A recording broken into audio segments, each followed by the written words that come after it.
Hey everybody, this is Josh McKinney, and I just want to welcome you to the newest episode of the I Suck at Jiu Jitsu Show. Really, this is kind of the fifth part of our Jiu Jitsu Is series. It really isn't. It's the last part of our series that we will not be doing intro, outro on, and it is still just me talking. And this will be the end of my paternity leave. So hopefully, I haven't pulled all my hair out and I've gotten some sleep at this point and, everything's good. So we'll see. Who knows? But I thought this one would be fun. I'm going to try to I have 20 questions in front of me, and they're kind of structured a little more than usual. They're not just all 20 random questions. They kind of are, what would you call that? They're all in topics. And I'm going to try to answer them relatively quickly so I can see if I can get through the 20. You guys know how long-winded I am when I'm doing a podcast, so we'll see if that actually works. Before we get into any of the questions, just wanted to make sure to remind you, I think it's hard for me to do the math of how far out I'm planning all these episodes, but I'm pretty sure that this will be the last chance for you guys to get your I Suck at Jiu Jitsu Show gear. We have our gi and no gi kits from Imposed Will. This is the second time we've done a collaboration with them. The last one went off without a hitch. People loved it. But this is a pre-sale. And so the pre-sale ends on Halloween night at midnight, at the stroke of midnight on Halloween. If you light the candle, the pre-sale will end and they will start production of our new gis and our new rash guards. And this will probably take 4 to 6 weeks to get to you after that. And so it'll be right around Christmas time. You should be getting your new I Suck at Jiu Jitsu Show gear.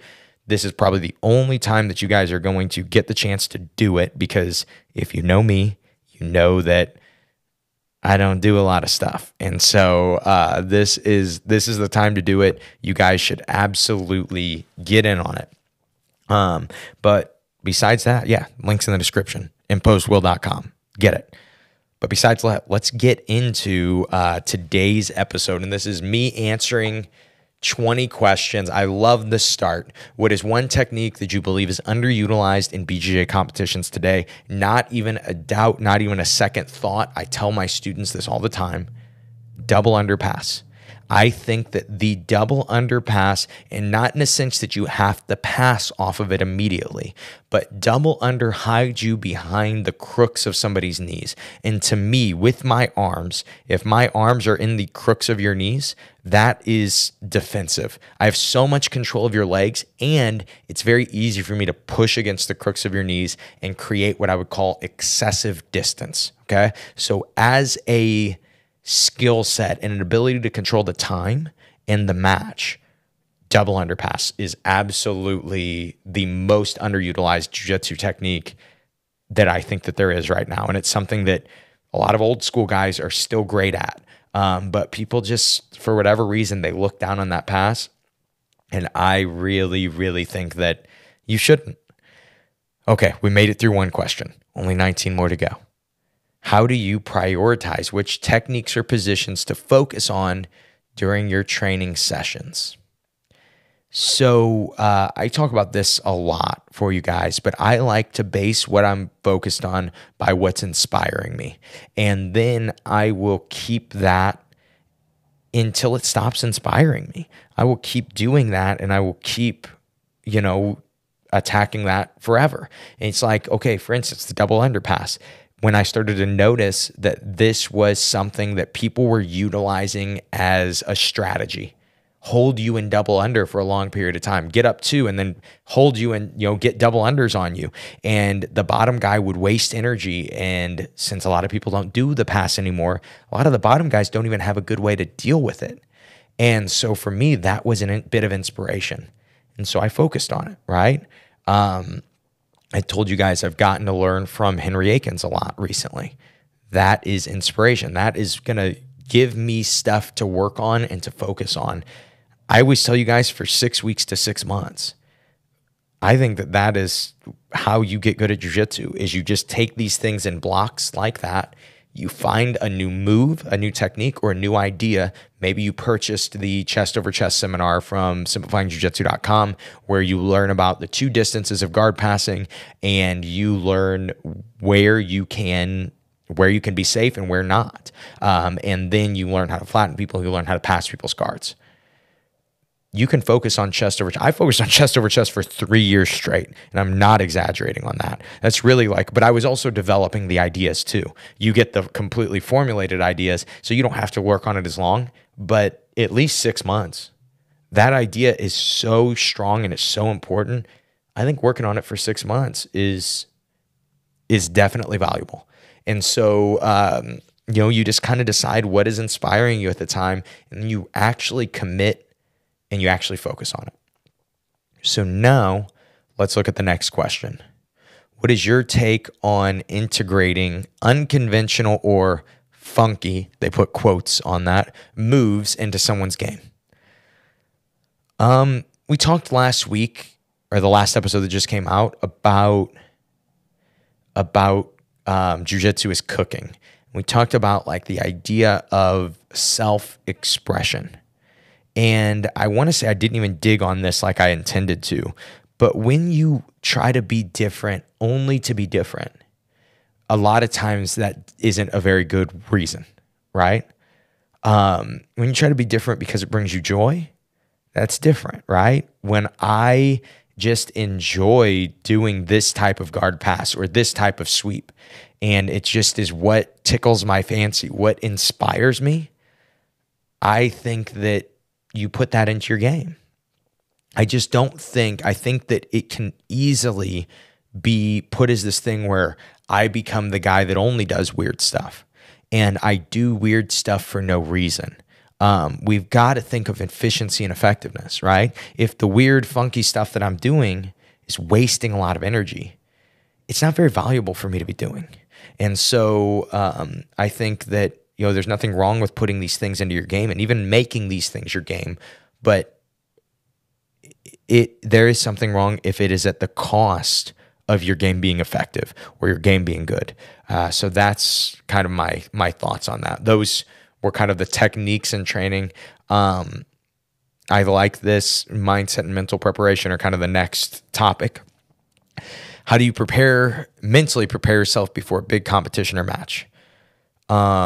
Man, all these questions that are on this are kind of similar. What strategies do you employ to overcome performance anxiety, fear of losing? Can you share an instance where you had a battle of self-doubt and how you overcame it? Okay, let's start with, I'll probably answer those first 2 together. How do you prepare yourself mentally, and what strategies do you employ to overcome performance anxiety or the fear of losing?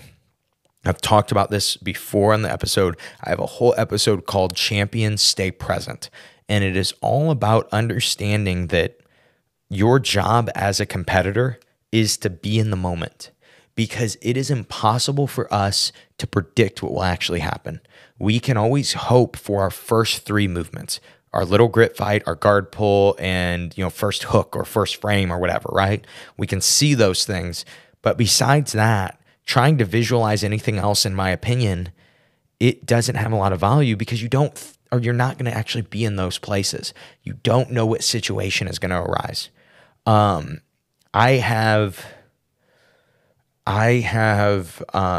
don't have a ton of, obviously I'm recording these before my baby comes. These episodes, these last 5 episodes we've done, 6 episodes we've done, have been me on paternity leave, and they were all done before I actually had the baby.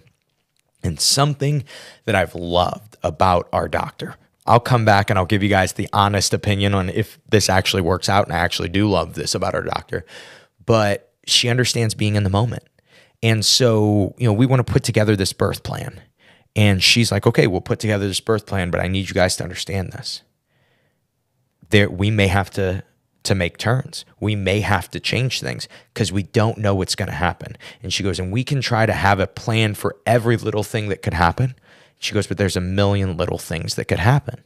And so what we do instead is, in the moment, I make sure that I can get at least 5 minutes to explain to you guys what's happening and and let you guys make a conscious decision on it.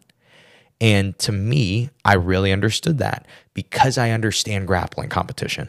And grappling competition is this: I can worry about all these other things that are out of my control and waste my energy doing that and add more anxiety to me doing that. Or I can accept that I am going to be anxious and I be present in that moment. When I'm anxious, I'm thankful for it. I say, you know what? You know who else gets to experience this? This feeling of life or death? Nobody. There is so much enjoyment in this suffering that I have to deal with because I'm willing to be in the moment. There was this point this year that I had to cut like 4 or 5 pounds in 2.5 hours. Was I irresponsible? Of course. That was on me, but it was still miserable.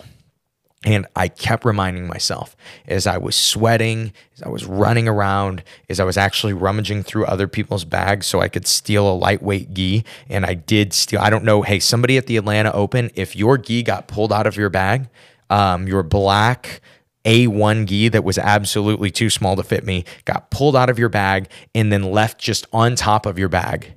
And you're like, hey, what happened? I wore your gi to weigh in. I just want you to know that.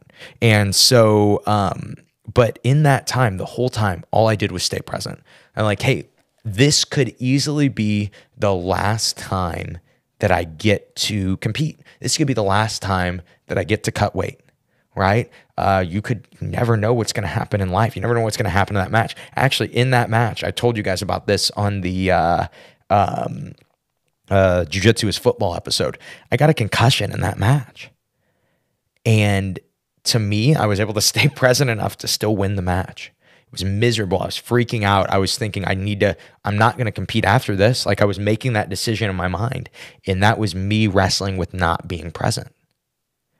Anytime you're thinking about, well, what am I going to say if I lose? Not present. What am I going to say if I win? Not present. You are only able to control what is happening in that specific moment. We are only in one moment. And that is, to me, that is the strategy that I use. That is how I beat the fear of losing, is I don't think about it. Because if I lose, yeah, it sucks. It's going to suck. Every time you lose, it's miserable. I hate it. One of my students lost the other day, and I'm like, yeah, man, like I would love to tell you that you'll get over it. But this guy over here on the other side of the room, he beat me a year ago, and all I can think about is getting him again. It's all I can think about. So maybe you'll never get over it. Who knows? Losing's terrible. It's the worst. Don't fear it though. Don't think about it though. When it comes, you deal with it. When it happens, you deal with it. But when you start to focus on the future, a lot of times it allows you to lose. It prevents you from winning. And so my big thought is you deal with mental struggles, you deal with performance anxiety. That is how you beat the fear of losing. And then my instance of my battle of self-doubt and how I overcame it was that same match I just told you about. I had a concussion. I'm down 4 points. And I'm starting to recognize my body is not functioning right for some reason. And in my mind, I'm going, oh, it's just the weight cut. And then like I would start to move and I would be like, oh, I'm just exhausted. And it started to hit me that I wasn't breathing heavy. And I started to panic because that's when I started, I got headbutted pretty good. And in the first couple seconds of the match, my lip was bleeding. They stopped the bleeding. And I didn't even recognize, like, while the dude is trying to work on my lip and it's split bad, I'm like, hey man, how are you doing? And he like looks at me kind of weird. I'm not recognizing that this is a weird time to try to have this conversation. And, but anyway, in the match, I could feel myself freaking out. I could feel the self-doubt. Like, dude, you're ready to just walk off the mat right now. I'm like having it felt like a panic attack because I'm realizing that I am concussed. And I focused on what I could control. And honestly, I couldn't even think through the position, but my student was coaching me, Richie, and he was thinking through the position for me. And he kept me motivated enough to score as many points as I needed to be able to then play prevent and win the match. And I ended up not being able to compete the rest of the day, of course, but that was a bit of self-doubt. And even when my brain wasn't functioning, I was able to function. And to me, that comes from great training. That comes from like being in bad situations and training. So even though I had never prepped myself by giving myself a concussion before training, I was prepped for that situation because I knew how to deal with adversity. Let's move on. As a coach, how do you identify and nurture potential students who may not naturally be athletically gifted? I make sure that they keep showing up. That's it. I make sure that they're having fun. Because I've seen people that are so not athletic get really good. And the only way that they can do that is by continuing to be there consistently. Let's look at the next one. What's your philosophy on drilling versus live sparring for skill development? I don't think, I'm not one of those people who say, oh, deadpan drilling is useless. Now, that, don't get me wrong, I have really good students that have actually never really deadpan drilled a move, like at all, especially repetitively. But I also have good students that like to train that way. You look at JT Torres, one of the best grapplers ever, one of the best Americans of all time, huge on drilling. You look at Andrew Wiltsey, another one of the best Americans of all time, huge on drilling. Personally, I'm not. I don't like to do it. But to discount it and say, well, those guys are just wrong, I think that's ignorant. Do I think it's the most effective use of time? No. I think designated winner is the most effective use of time, if I'm being honest. That's why I push it. It's why I do it. But I don't think that drilling should be looked down upon like it has been.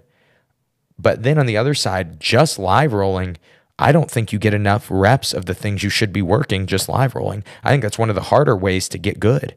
At least with drilling repetitively, you get to choose what you're working. When you start and you're just live rolling and you suck, you were just working bottom mount for the first year.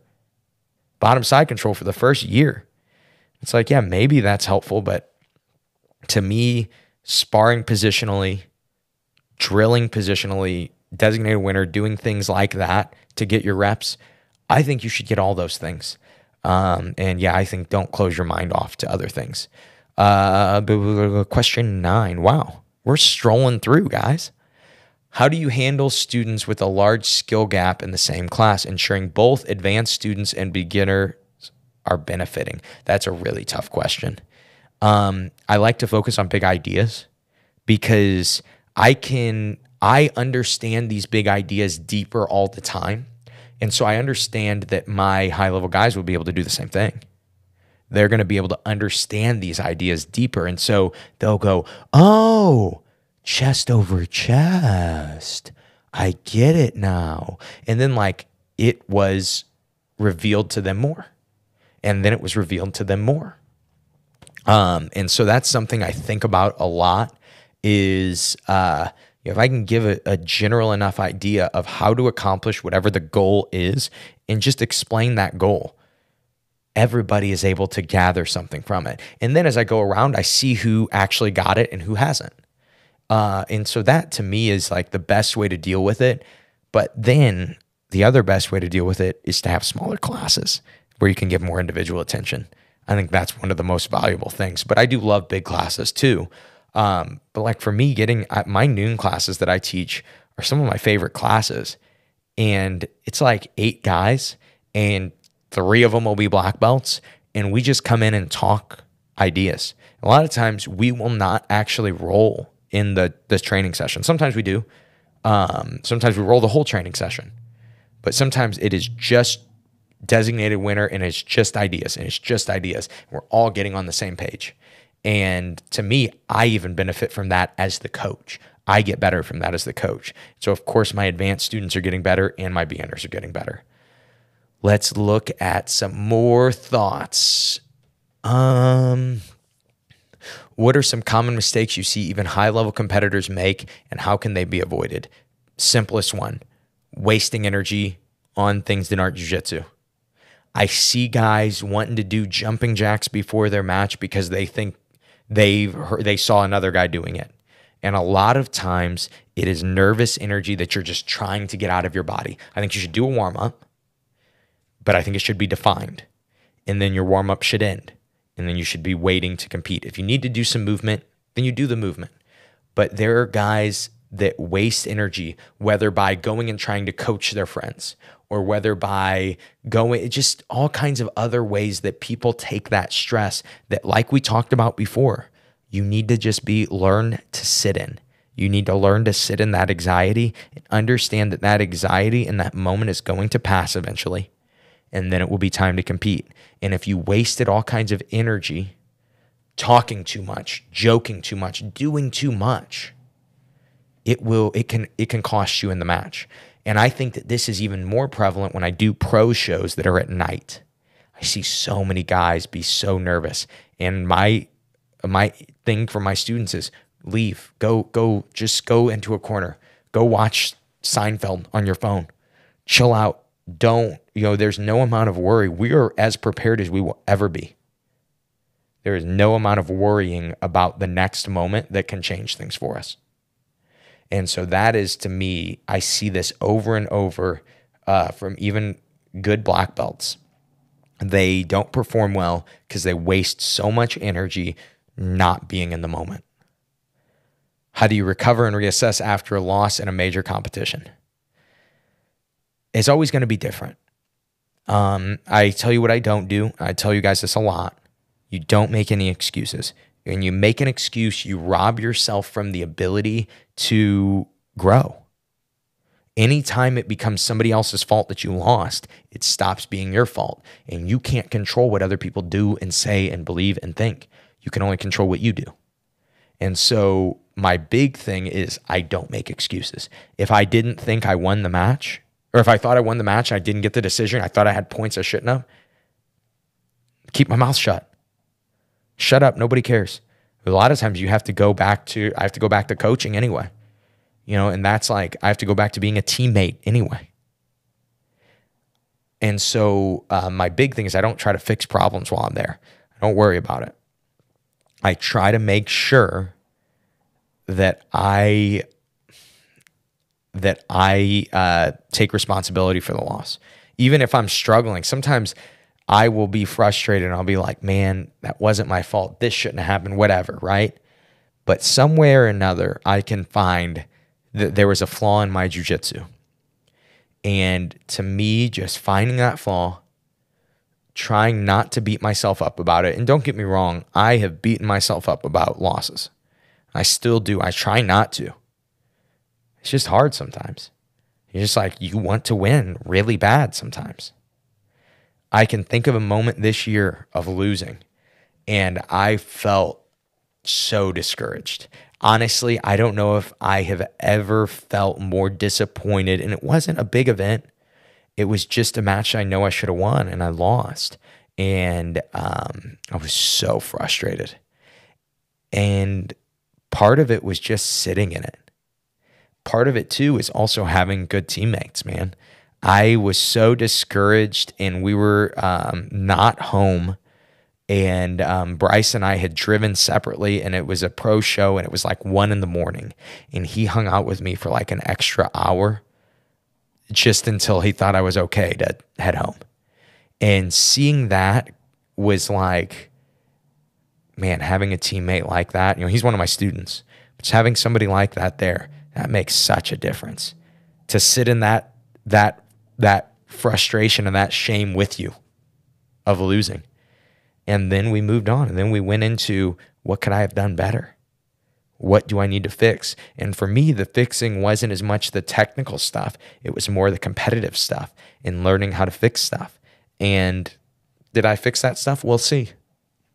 But, a lot of times I look at my loss at Worlds. I still haven't decompressed from that loss, because as I walked off the mat, I did my normal collapse from exhaustion. And as soon as my back hit the mat, my buddy Jake Watson was like, hey, you want to come commentate the World Championships with me, bro? And I was like, yeah, I've never commentated anything before. That sounds fun. And while out of breath, while still pouring sweat in gi pants, I started commentating the Worlds, and what was supposed to be 5 minutes turned into like 2 hours of me getting to commentate. But again, it's kind of like having the right friends there, right? I'm not saying that's always what happens. It's never happened before, but having the right friends seems to make a huge difference. Given the nature of BJJ, how do you manage injury prevention and recovery? Flexibility, strength, those 2 things are huge. Don't overtrain. If you do those 3 things, you almost will never get injured in jiu-jitsu. How do you know if you're overtrained? You have to learn to be mindful of yourself, right? Because sometimes you get so exhausted and you're so beat up from training because you aren't in great shape, right? And so sometimes you just do need to push through and continue to get better in better shape. But sometimes and this is how you can always, I think it was Mark Vives that gave us this. This is like a really simple way to know if you're overtrained or not. He says, can you do the things that you can usually do? Because some days I would go into guard to go past people's guards, and it was like my legs were in quicksand. And I never was smart enough to just recognize that meant that I was overtrained. And so if you're interested in how to be stronger as a jiu-jitsu athlete, then the way to do it, simplifyingjujitsu.com/15/15. It is my dad's strength and conditioning program. It's one I've been on forever. And it is a conceptual approach to a 15-minute full body, high intensity workout that I do once a week. And a lot of my athletes do once a week. And then the most that you would be required to do it is twice a week. Check that out if strength and conditioning sounds good for you. Also, when it comes to flexibility, stretch every day. I know it sounds like such a tall order. It doesn't have to be long. Stretch for a couple minutes every day in the morning. Touch your toes. You will start to be more mindful of your flexibility in your body, and you will literally start to, for me, my stretching routine is I kind of go straight leg, dead hang, reaching for my toes. And then I see what else is tight in that first stretch. And then that's where I decide if I need to stretch more, if I need to roll out, if I need to do any of these other things. That's one of the easiest ways for me to prevent injury is through flexibility and through strength. Do you have any specific routines or exercises that you swear by for keeping your body competition ready? Well, shoot, I just answered that. Yes. simplifyingjujitsu.com/15. You guys would absolutely love that. This is really the approach that I have used since I have been 17, and competing against steroid athletes and never doing steroids. And I've been able to compete against these guys and beat these guys forever. And now I'm 29 and my body is beat up from 15 years of really hard jiu-jitsu training and competition. And I am still getting strength gains, and I am still noticing the effectiveness and the importance of this strength routine. So yes, that is my answer for a specific exercise routine that I swear by. Do you ever hit plateaus in your training? And if so, how do you navigate it? Get inspired. I already answered this one, but that is the answer. Find inspiration. Watch jiu-jitsu tournaments to find inspiration. Watch instructionals. Watch my chest over chest seminar. Go to a different gym's open mat. Find something that inspires you, and you will notice that it is so exciting again. And it's easy to beat the plateau. It's easy to be in the plateau, and then eventually you start to get better. How do you keep the passion alive and stay motivated, especially after achieving a black belt? Inspiration. It seems to be my answer for a lot of these questions. I should have read these questions before and whittled them down. But find inspiration. It's harder as you get better. It's harder as you become a black belt to find things that inspire you in jiu-jitsu. But you find it. You find your inspiration, and it won't always be the same. The Josh McKinney BJJ YouTube channel may not always be what inspires you. Maybe the chest over chest ideas, maybe these ideas of distance and these ideas of control that I always talk about, maybe they become redundant at some point. And then you go, well, I need to be inspired somewhere else. And that is my inspiration on, or my idea on keeping your passion, staying motivated, beating plateaus. All of these things is consistency, of course, getting your reps, of course. But to be consistent, to get your reps, you need something that is inspiring you. So find jiu-jitsu inspiration. We've got 1, 2, 3, 4, 5 questions left. How has jiu-jitsu influenced other aspects of your life outside of the mat? I think jiu-jitsu gives you these skills. When you start to do it for a long time, it gives you skills that you can apply to other things. Obviously, the skill of resilience, the skill of being able to suck and be okay with it. I've learned how to video edit. I have learned how to video record. I have learned how to build a podcast. I've learned how to podcast. I've learned how to audio edit. I've learned how to do all of these other skills that are required for this content creation journey that I've been on. But I would say all of those skills came from me being able to know how to learn something. And that is to learn that you're going to suck when you first start recording video. You're going to make a lot of mistakes. You're going to suck when you first start podcasting. You're going to make a lot of mistakes. If you stay consistent and you find things that inspire you, it won't matter. Eventually you will learn these things and eventually you will get good. And so I would say just how to learn is the biggest thing that jiu-jitsu has taught me. And how to learn things that aren't jiu-jitsu.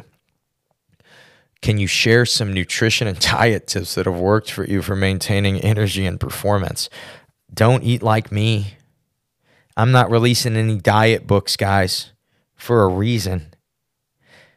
In season, I've been very, very good. And honestly, even out of season until like maybe the last few weeks, I've been pretty good. But it's like there's this movie called Land of the Lost with Will Ferrell. There's this one point he's eating and the girl goes, "What are you eating?" And he goes, "It's a donut. It's stuffed with M&Ms. That way when you finish your donut, you don't have to eat any M&Ms." That's been the diet that I've been on lately. So I don't want to hit you with the, "Oh yeah, I'm always dieting." But I will say this, when I actually am dieting, the big things that are helpful for me is eating things that are real food, eating things that don't cause inflammation. Donuts stuffed with M&Ms, not real food, cause inflammation. Are they freaking delicious? Of course. I'm not looking down on you. I eat them too.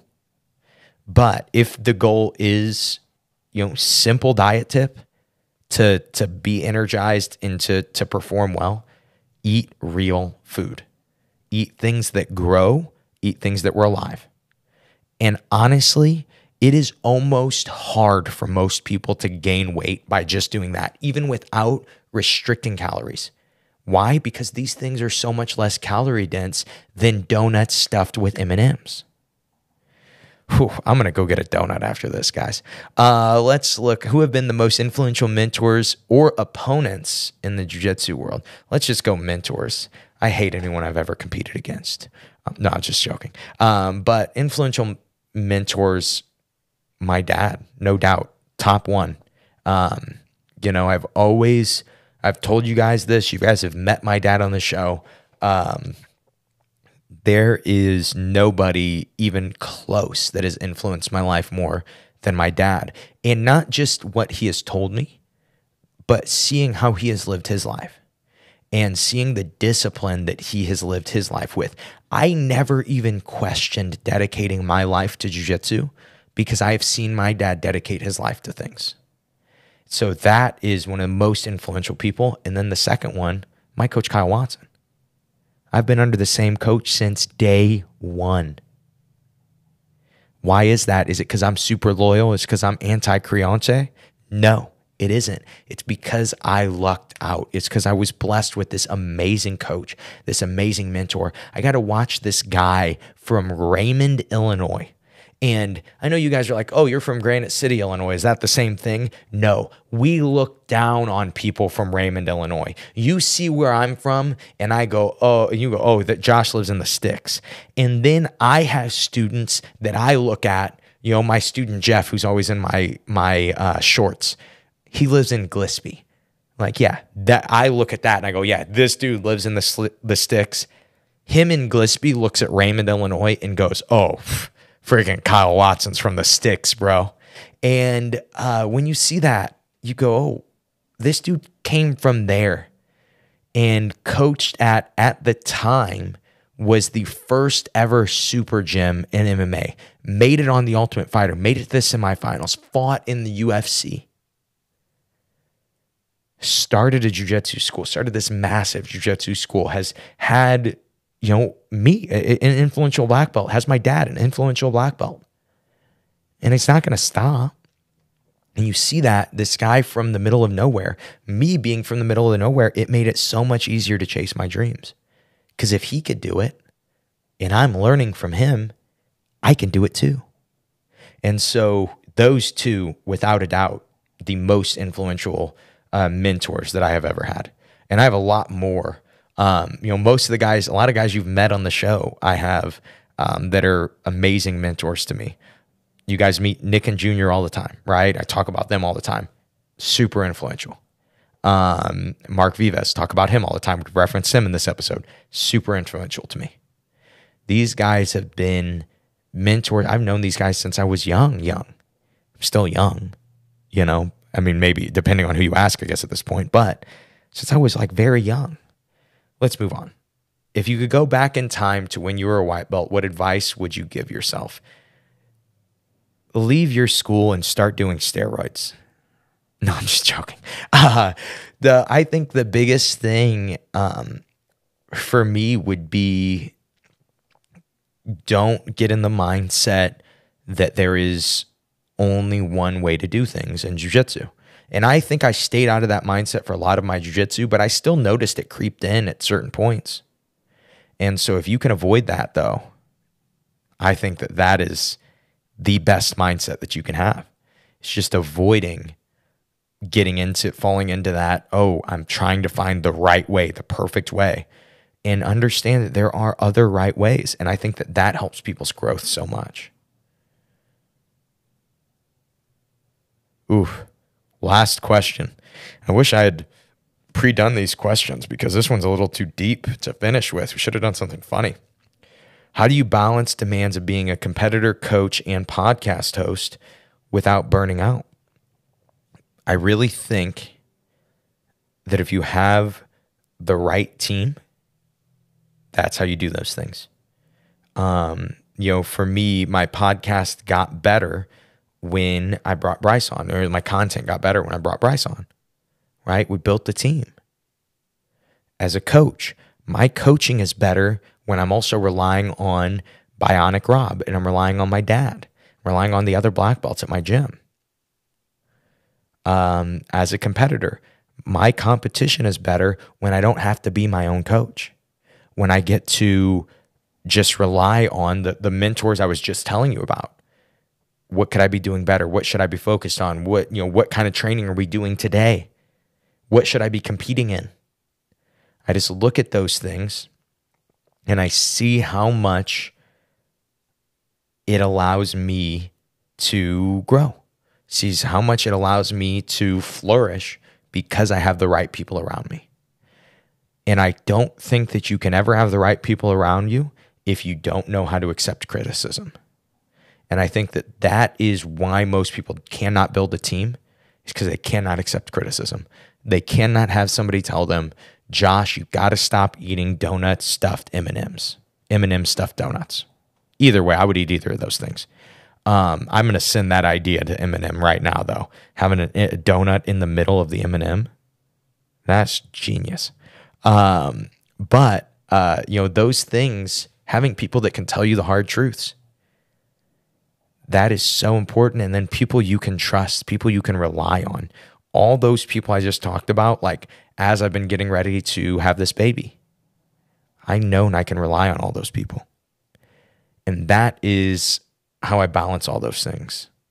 That's why those things aren't hard and they're joyful in my life. They're things that I love to do because I have the right people around me to help me get there, to help me grow those things.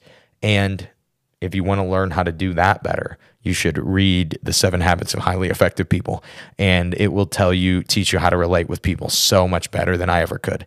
And that's pretty much all I have for you guys today.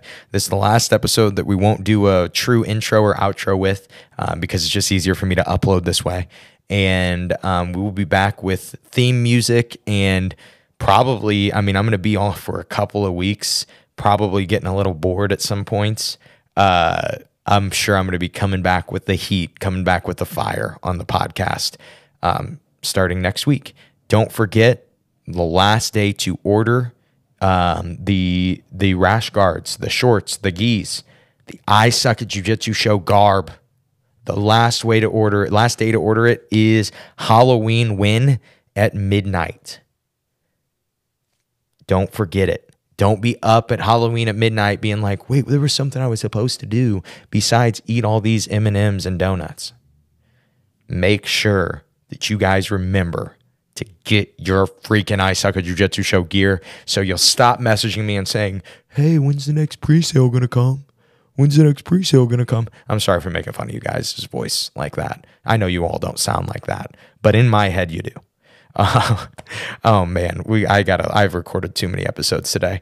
That's all I have for you guys today. I hope you guys enjoyed today's episode, and I hope that it helps you guys suck just a little bit less at jiu-jitsu. Have a great day, guys.